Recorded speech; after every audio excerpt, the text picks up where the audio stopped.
Hello everyone, this is Parthiban. Welcomes you to SAP views. இந்த வீடியோவில் நம்ம வந்து என்டிஏனுடைய அஃபீஷியல் வெப்சைட்லேருந்து ஜேஇஇ மெயின்ஸ் ஜனவரி 2024 செஷனுக்கான ஆல் டிக்கெட் ஆல்ரெடி ரிலீஸ் பண்ணிட்டாங்க. எப்படி டவுன்லோட் பண்ணணும் அப்படிங்கிறத நம்ம சேனலில் ஆல்ரெடி சொல்லிட்டோம்.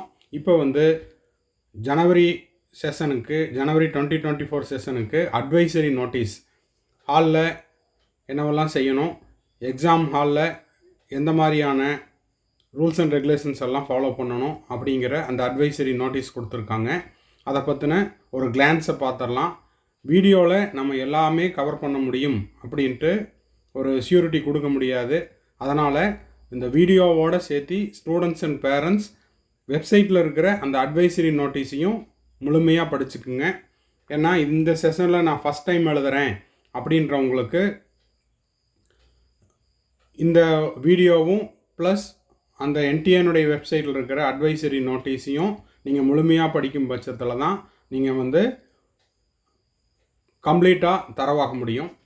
ஓகே, இப்போ வந்துட்டு வீடியோக்குள்ளே போகிறதுக்கு முன்னாடி திரும்பவும் நீட் 2024க்கான அப்ளிகேஷன் ரெஜிஸ்டர் பண்ணுற டேட்லேருந்து அட்மிஷன் வரைக்கும் உங்களுக்கான கம்ப்ளீட் கைடன்ஸ் ஏதாவது தேவைப்படுதுன்னா ஸ்க்ரீனில் தெரிகிற என்னோடய நம்பருக்கு நீங்கள் கால் பண்ணி உங்களுக்கான டவுட்ஸை வந்து நீங்கள் கிளாரிஃபை பண்ணிக்கலாம். அதே போல் 2024 நீட்டுக்கு ப்ரிப்பேர் பண்ணிகிட்டு இருக்கிற ஸ்டூடெண்ட்ஸுக்கு உங்களுக்கான study materials and question papers as per the revised சிலபஸில் ப்ரொவைட் பண்ணிகிட்ருக்குறோம். தேவைப்படுறவங்க ஸ்க்ரீனில் தெரிகிற நம்பருக்கு கால் பண்ணி அதுக்கான டீட்டெயில்ஸையும் வாங்கிக்கலாம். இப்போ வந்துட்டு நம்ம என்டிஏனுடைய அஃபீஷியல் வெப்சைட்டில் போயிட்டு என்ன அந்த நோட்டிஃபிகேஷனில் கொடுத்துருக்குறாங்க அப்படிங்கிறத பார்த்துடலாம். இப்போ பார்த்தீங்கன்னா என்டிஏனுடைய அஃபீஷியல் வெப்சைட்டில் இருக்கிறோம். ஜேஇஇ மெயின்ஸ் ஜனவரி 2024 இதில் பார்த்தீங்கன்னா ஆல்ரெடி அட்மிட் கார்டு ரிலீஸ்டு. ஓகேங்களா, எப்படி டவுன்லோட் பண்ணணும் அப்படிங்கிறத சொல்லிட்டோம். பார்க்காதவங்க இதுக்கு ப்ரீவியஸாக ஒரு வீடியோ இருக்கும், ப்ளேலிஸ்ட்டில் போயிட்டு நீங்கள் செக் பண்ணி பார்த்துக்கலாம். இப்போ வந்து advisory and instruction for the candidates JEE mains 2024 session ஜனவரி செஷனுக்கான நோட்டிஃபிகேஷன் இது என்ன சொல்லியிருக்கிறாங்க அப்படிங்கிறத கிளிக் பண்ணி பார்த்துடலாம். இப்போ பார்த்தீங்கன்னா இந்த பிடிஎஃப்பில் என்ன கொடுத்துருக்குறாங்க அப்படின்னு பார்த்துடலாம். ஒரே செகண்டு. இப்போ பார்த்தீங்கன்னா advisory and instruction for the candidates joint entrance examination main 2024 session 1 January 2024. Dear candidate, we hope that you have downloaded the admit card. அப்போ வந்து நீங்கள் ஏற்கனவே அட்மிட் கார்டை டவுன்லோட் பண்ணியிருப்பீங்க அப்படிங்கிறத நானும் நம்புகிறேன். என்டிஏவும் அதை தான் சொல்கிறாங்க. Now fully prepared to appear for the JEE 2024. நீங்கள் ப்ரிப்பேர்டாக இருப்பீங்கன்னு நினைக்கிறேன். Date, shift, course and venue of the test centers are indicated in the admit card. உங்களுடைய அட்மிட் கார்ட்லேயே எந்த டேட்டில் எக்ஸாமு, எந்த ஷிஃப்ட்டு, நீங்கள் எந்த கோர்ஸில் எக்ஸாம் எழுத போகிறீங்க, உங்களுடைய வென்யூ என்ன, எக்ஸாம் சென்டர் என்ன அப்படிங்கிறத இன்டிமேட் பண்ணியிருப்பாங்க. பார்த்துக்குங்க. டவுன்லோட் பண்ணி வெப்சைட்லேருந்து டவுன்லோட் பண்ணி அந்த தகவலை நீங்கள் முழுமையாக தெரிஞ்சுக்குங்க. இதில் பார்த்தீங்கன்னா no candidate should adopt any unfair means, அதாவது தேர்வு நடைமுறைகளை வந்து முழுமையாக பின்பற்றணும். அதில் ஏதாவது அன்ஃபேர் அப்படின்னு இருந்ததுன்னா சிசிடிவி சர்வைலன்ஸ் இருக்குது. அதனால் அது மட்டும் இல்லாமல் அங்கே உங்களுக்கு வந்து ஜாமரும் செட் பண்ணியிருக்காங்க. அதனால் மால் ப்ராக்டிஸ் எதுவும் இருக்கக்கூடாது அப்படிங்கிறத ஸ்ட்ரிக்டாக சொல்லியிருக்காங்க. Kindly keep in mind the following. என்னென்ன சொல்லியிருக்காங்க, அட்மிட் கார்டை JEEMeins.NTA.AC.inல டவுன்லோட் பண்ணிக்கோங்க. ரிப்போர்ட்டிங் டைம் என்னென்னு தெரிஞ்சுக்குங்க. கேட் க்ளோசிங் டைம் என்ன அப்படிங்கிறத பார்த்துக்குங்க. அதாவது எக்ஸாம் ஹாலில் நீங்கள் எப்போ கடைசி நேரத்துக்குள்ளே போகணும், அந்த நேரம் என்ன அப்படிங்கிறத பார்த்துக்குங்க. அந்த டைமுக்கு பிறகு போனீங்கன்னா கேட் க்ளோஸ் ஆயிரும். அட் எனி காஸ்ட் உங்களை அலோவ் பண்ண மாட்டாங்க. டேட் ஆஃப் எக்ஸாமினேஷன் என்னங்கிறத பார்த்துக்குங்க. ஓகேங்களா, அதே போல் எந்த ஷிஃப்ட்டில் போகிறீங்க அப்படிங்கிறதையும் பார்த்துக்குங்க. ஏன்னா ஒவ்வொருத்தருக்கும் ஒவ்வொரு டேட் இருக்கும், ஒவ்வொரு ஷிஃப்ட் இருக்கும். இது வந்து கம்ப்யூட்டர் பேஸ்டு எக்ஸாமு. அதனால் என் ஃப்ரெண்டுக்கு அந்த டேட்டில் இருக்குது, அதே டேட்டில் தான் எனக்கும் இருக்கும், அவனுக்கு மார்னிங்னா எனக்கும் மார்னிங் தான் அப்படின்ற தவறுதலான கணிப்பு எல்லாம் எதுவும் வேண்டாம். உங்களுக்கு உங்கள் ஹால் டிக்கெட்டில் உங்கள் அட்மிட் கார்டில் என்ன டேட் டைம் இருக்குங்கிறத பார்த்துக்குங்க. எந்த வென்யூ அப்படிங்கிறத பார்த்துக்குங்க. Visit the examination centre.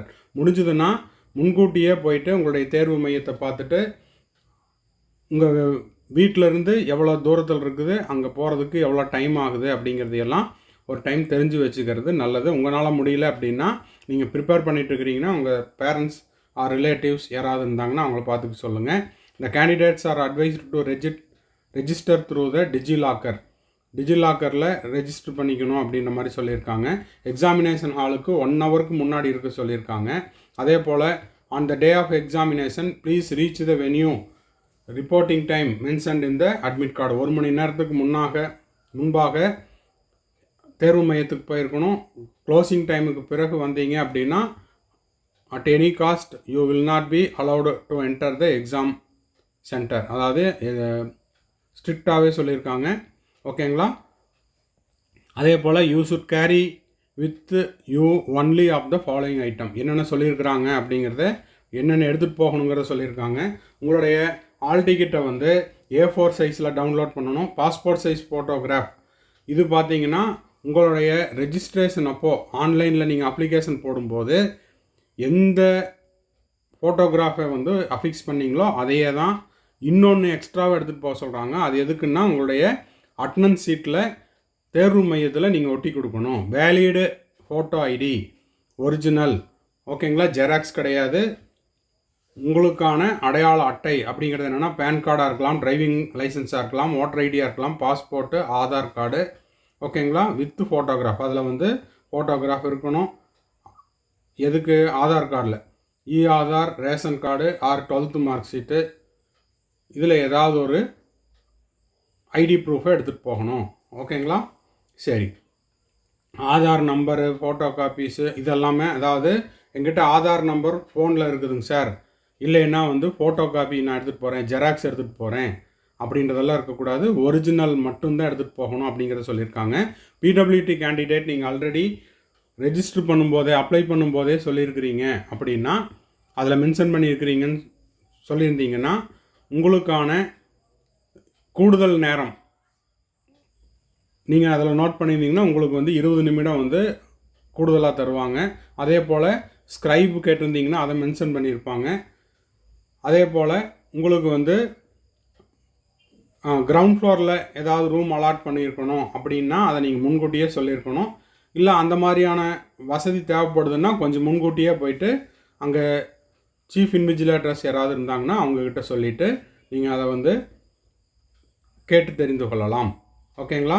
சரி. அப்புறம் வந்து candidates not allowed to carry the instrument, geometry box, pencil box, handbag, purse, இந்த மாதிரியான துண்டு சீட்டுகள், ஸ்டேஷனரி, அப்புறம் textual material, printed written material, துண்டு சீட்டு, அச்சிடப்பட்ட துண்டு சீட்டு, இது எதுவுமே எடுத்துகிட்டு போகிறதுக்கு அலவுடு இல்லை. Calculator, docu pen, slide, rules, log table, camera, tape recorder, இது எதுவுமே எடுத்துகிட்டு போகக்கூடாது. மொபைல் ஃபோன் மெயினாக. ஓகேங்களா? எலக்ட்ரானிக் கேட்ஜெட் எதுவும் எடுத்துகிட்டு போகக்கூடாது. எலக்ட்ரானிக் டிவைஸ் எடுத்துகிட்டு போகக்கூடாது. அதெல்லாம் இருந்தது அப்படின்னா தேர் மே நாட் பி, இதுக்கெல்லாம் வந்து தனியாக இடம் ஒதுக்கப்பட மாட்டாது. அதாவது தேர்வு மையத்தில் இதெல்லாம் வந்து பாதுகாக்கிறதுக்கு இடம் ஒதுக்கப்பட மாட்டாது. அதனால் முடிஞ்ச வரைக்கும் எடுத்துகிட்டு போக வேண்டாம். அப்படி எடுத்துகிட்டு போகிறீங்க அப்படின்ற பட்சத்தில் உங்கள் கூட வர்ற அட்டண்டர்ஸ், பிரதர்ஸ், சிஸ்டர்ஸ், பேரண்ட்ஸ் யாராவது இருந்தாங்கன்னா அவங்ககிட்ட கொடுத்துட்டு போயிருங்க. If a candidate goes for a bio break toilet, he or she should undergo the mandatory frisking and biometric again. தேர்வு மையத்துக்குள்ளே என்ட்ராகும் போதே உங்களுக்கு வந்து உங்களுடைய ஃபிங்கர் பிரிண்ட்ஸ்லேருந்து அதே போல் பயோமெட்ரிக் அட்டனன்ஸ்லேருந்து எல்லாமே எடுத்துக்குவாங்க. இன்கேஸ் நீங்கள் நடுவில் வந்து உங்களுக்கு வந்து ஒரு பிரேக் தேவைப்படுது, ரெஸ்ட் ரூம் போகிறீங்க அப்படின்னா போயிட்டு வந்த பிறகு திரும்பவும் ஒரு டைமு உங்களுக்கான ஃப்ரிஸ்கிங் இருக்கும். ஓகேங்களா? இதை வந்து ஏற்கனவே மென்ஷன் பண்ணியிருக்காங்க, பப்ளிக் நோட்டீஸ்லேயும் கொடுத்துருந்தாங்க. இது வந்து not only JEE mains, NEET எக்ஸாமுக்கும் இதை ஃபாலோ பண்ணுவாங்க. Apart from the biometric attendance and frisking entry, candidate will be frisked and biometric attendance will be taken again on entry from the bio break, toilets, break etc. அப்போது நீங்கள் வந்து rest room போகிறீங்க அப்படின்னா உங்களுக்கு 2 time இருக்கும், 2 time வந்து frisking இருக்கும் அப்படிங்கிறத சொல்லியிருக்காங்க. blank paper sheets for rough work A4 sheet will be provided in the examination hall. ஓகேங்களா, ரஃப் ஒர்க் பண்ணுறதுக்கு அவங்களே ப்ரொவைட் பண்ணுவாங்க, இங்கேருந்து எதுவும் எடுத்துகிட்டு போகக்கூடாது. ஓகேங்களா, candidate must write the name, roll number, top of each. அதில் வந்து உங்களுடைய ரோல் நம்பரெல்லாம் வந்து ஏற்கனவே அதில் நீங்கள் எழுதியிருக்கணும். மஸ்ட் ட்ராப் த சீட்டு, அது முடிச்சுட்டு நீங்கள் அங்கேயே வந்து சீட்டை கொடுத்துட்டு வந்துடணும். இல்லைன்னா அங்கே ட்ராப் பாக்ஸ் இருக்கும், ட்ராப் பாக்ஸில் மறக்காமல் போட்டுட்டு வந்துடணும் before leaving the examination hall. Failure to do so may result in a non evaluation of your answers. அப்போ நீங்கள் அந்த மாதிரியான ரஃப் ஒர்க் செஞ்ச சீட்டை இந்த ட்ராப் பாக்ஸில் போட மறந்துட்டிங்கன்னா உங்களுடைய ஓஎம்ஆர் சீட் வந்து இது உங்களுடைய பேப்பர் ரிசல்ட் வந்து என்ன பண்ணுவாங்க, எவாலுவேட் பண்ண மாட்டாங்க. நான் ரஃப் ஒர்க்கே பண்ணலைங்க சார் அப்படின்னாலும் அதை என்ன பண்ணணும், ட்ராப் பாக்ஸில் மறக்காமல் போட்டுறணும். Duly filled the admit card must be dropped in the designated drop box. Admit கார்டையும் மறக்காமல் என்ன பண்ணிடணும், ட்ராப் பாக்ஸில் போட்டுட்டு வந்துடணும். இதையும் போடுறதுக்கு மறந்தீங்கன்னா உங்களுடைய பேப்பர், அதாவது உங்களுடைய ரிசல்ட் வந்து எவாலுவேட் பண்ணப்பட மாட்டாது. ஓகேங்களா, அப்போ அட்மிட் கார்டை நான் கொடுத்துட்டு வந்துட்டேன் சார் அப்படின்னா நீங்கள் டவுன்லோட் பண்ணும்போதே 2 எடுத்து வச்சிட்டிங்கன்னா ஃப்யூச்சர் ரெஃபரன்ஸுக்கு உங்களுக்கு தேவைப்படும். ஓகேங்களா, அட்மிட் கார்டை இப்போ டவுன்லோட் பண்ணியிருக்கிறீங்கன்னா 2 டைம் டவுன்லோட் பண்ணிக்கோங்க. அடுத்தது டயபெட்டிக் ஸ்டூடெண்ட்ஸாக இருக்கிறீங்க அப்படின்னா நீங்கள் என்ன பண்ணலாம், carry eatable like sugar tablet, fruits, bananas, apples, oranges and transparent water bottles. ஓகேங்களா, டயபெட்டிக் ஸ்டூடெண்ட்ஸுக்கு மட்டும் to the examination hall or room. However they will not be allowed to carry the packed food.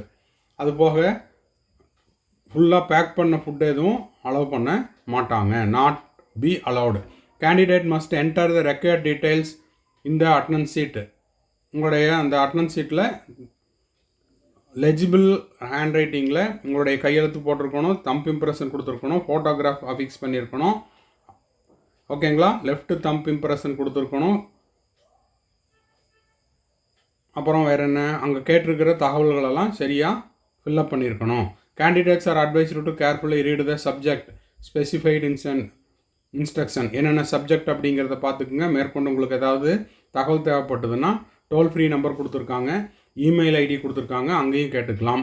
ஓகேங்களா, தேர்வு எழுதக்கூடிய அனைவருக்கும் all the best NDA சார்பில் கொடுத்துருக்காங்க. இப்போ பார்த்தீங்கன்னா செக்ஷன் ஏல மேக்ஸிமம் 80 மார்க்கு. இதில் பார்த்தீங்கன்னா 20 கொஸ்டின் இருக்குது. என்னென்ன சப்ஜெக்ட்டு, ஃபிசிக்ஸ், கெமிஸ்ட்ரி, மேத்தமெட்டிக்ஸ். கரெக்டாக இருக்கிற ஒரு கொஸ்டினுக்கு 4 மார்க்கு. ஆன்சர் பண்ணாமல் விட்டீங்க, அந்த கொஸ்டினை ஸ்கிப் பண்ணிட்டீங்கன்னா 0 மார்க். உங்களுக்கு எந்த விதமான இழப்பும் இல்லை. ஒரு கொஸ்டின் தவறாக இருந்ததுன்னா -1 மார்க். செக்ஷன் பியில் 20 மார்க்கு. அதில் வந்து 10 கொஸ்டின் இருக்கும். அதில் வந்து 10 questions, only 5 questions need to be attempted. அதிலிருந்து 5 கொஸ்டின் மட்டும் அட்டன் பண்ணணும். இது வந்து செக்ஷன் பிக்கு. இதுலேயும் கரெக்டான கொஸ்டினுக்கு 4 மார்க்கு, எழுதாத கொஸ்டினுக்கு மார்க் இல்லை, தப்பான கொஸ்டினுக்கு -1 மார்க். ஆப்டிடியூடு டெஸ்ட்டில் பார்த்தீங்கன்னா மேக்ஸிமம் 200 மார்க்ஸு, 50 கொஸ்டின்ஸ் இருக்குது. இதுக்கும் கரெக்டுக்கு 4, எழுதாமல் விட்டால் 0, தப்பான கொஸ்டினுக்கு -1. அடுத்தது டிராயிங் டெஸ்ட்டு 100 மார்க்கு. இதில் வந்து 2 கொஸ்டின்ஸ் இருக்கும். இதை வந்து தரவாக நீங்கள் ஒரு டைமு படிச்சுக்குங்க. மேக்ஸிமம் மார்க், அதாவது planning based objective type questions, இந்த பேப்பர் எழுதுகிறவங்களுக்கு 100 மார்க்கு, 25 கொஸ்டின் இருக்குது. இதுலேயும் பார்த்தீங்கன்னா +4, 0, -1. சரியான கொஸ்டினுக்கு 4 மார்க்கு, எழுதாமல் விட்டால் 0 மார்க்கு, தவறான கொஸ்டினுக்கு -1. ஓகேங்களா, பேப்பர் 1க்கு 180 நிமிஷம் பிஇ அண்ட் பிடெக்கு. பேப்பர் 2A பிஆர்க்கு 180 நிமிஷம். பேப்பர் 2Bக்கு பார்த்தீங்கன்னா 180 நிமிஷம். 2A அண்ட் 2B ரெண்டும் கலந்து எழுதுகிறவங்களுக்கு 210 மார்க், 210 நிமிடங்கள். சாரி. இப்போ வந்து இந்த மாதிரியான சிம்பிள் வந்து உங்களுக்கு காமிக்கும். இது வந்து ஃபஸ்ட்டு சிம்பிள் எதுக்கு அப்படின்னா யூ ஹேவ் நாட் விசிட்டட் அந்த கொஸ்டின், அந்த கொஸ்டினை வந்து நீங்கள் பார்க்கல. ரெட்டு வந்ததுன்னா you have not answered the question. Green வந்ததுன்னா you have answered the question. ஓகேங்களா? இதை வந்து நீங்களும் ஒரு டைமு தரவாக பார்த்துக்குங்க. ஓகேவா? அப்புறம் இப்போ வந்து இதில் உங்களுக்கு ட்ரையல் கொஸ்டின் கொடுப்பாங்க.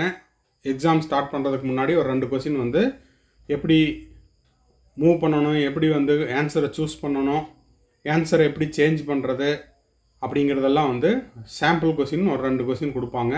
அதை நீங்கள் எடுத்து செஞ்சு பார்த்துட்டு அதுக்கப்புறம் மெயினாக எக்ஸாம் எழுதுறதுக்கு ஸ்டார்ட் பண்ணலாம். ஓகேங்களா? திரும்பவும் சொல்கிறேன், இதை வந்து நீங்கள் ஒரு டைமு படிச்சுக்குங்க. இல்லை தெரியல அப்படின்னா பேரண்ட்ஸுக்கிட்ட, உங்கள் பிரதர்ஸ்கிட்ட, சிஸ்டர்ஸ்கிட்ட யார்ட்டையாவது ஒரு டைம் கொடுத்து அதை படித்து காமிச்சிட்டு அதுக்கப்புறம் போங்க. ஏன்னா ஃபஸ்ட் டைம் எழுதுகிற ஸ்டூடெண்ட்ஸுக்கு வந்து ஒரு வழிகாட்டுதல் வேணும் அப்படிங்கிறக்காக தான் இந்த கைட்லைன்ஸ் கொடுத்துருக்காங்க.